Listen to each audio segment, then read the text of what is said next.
তোমায় ভুলতে পারি না, ও গো শেষ জামানার নবী তোমায় ভুলতে পারি না। সবাই বলেন ও তোমার ইশকে দিবানা গো আমি ইশকে দিবানা, ও তোমার ইশকে দিবানা গো আমি ইশকে দিবানা। ও গো শেষ জামানার নবী তোমায় ভুলতে পারি না, ও গো শেষ জামানার নবী তোমায় ভুলতে পারি না।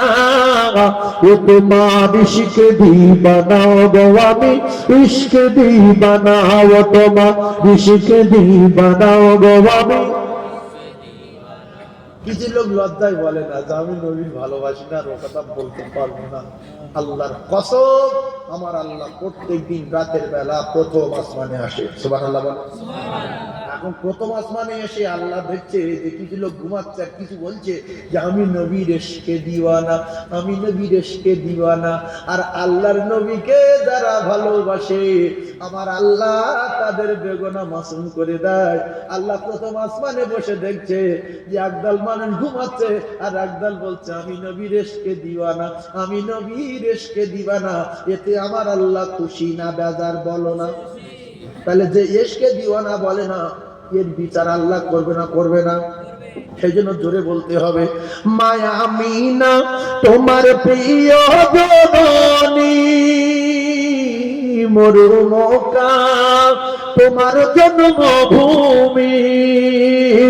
ও গো শাহে মদিনা তোমার হয় না তুলনা, ও গো শাহে মদিনা তোমার হয় না তুলনা।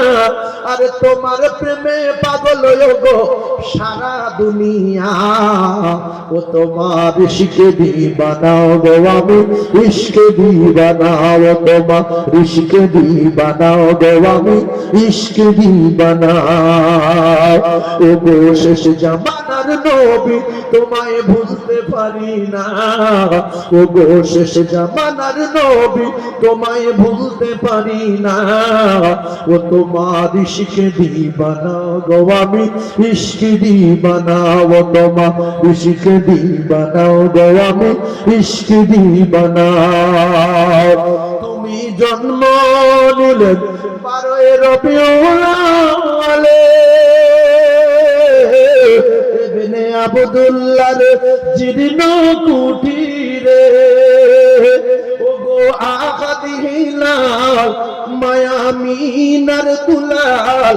আর তোমার প্রেমে পাগল গো সারা দুনিয়া, ও তোমার ইশকে দিবানা গো আমি ইশকে দিবানা বলো না, ও তোমার ইশকে দিবানা গো আমি।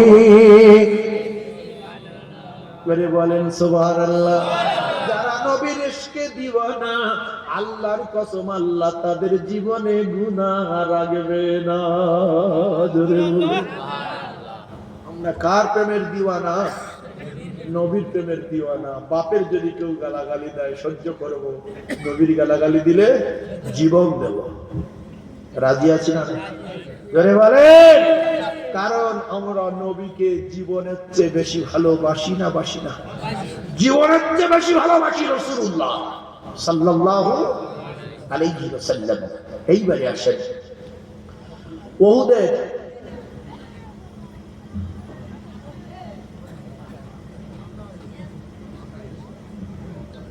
একটা কথা মাথায় রাখেন, ইসলাম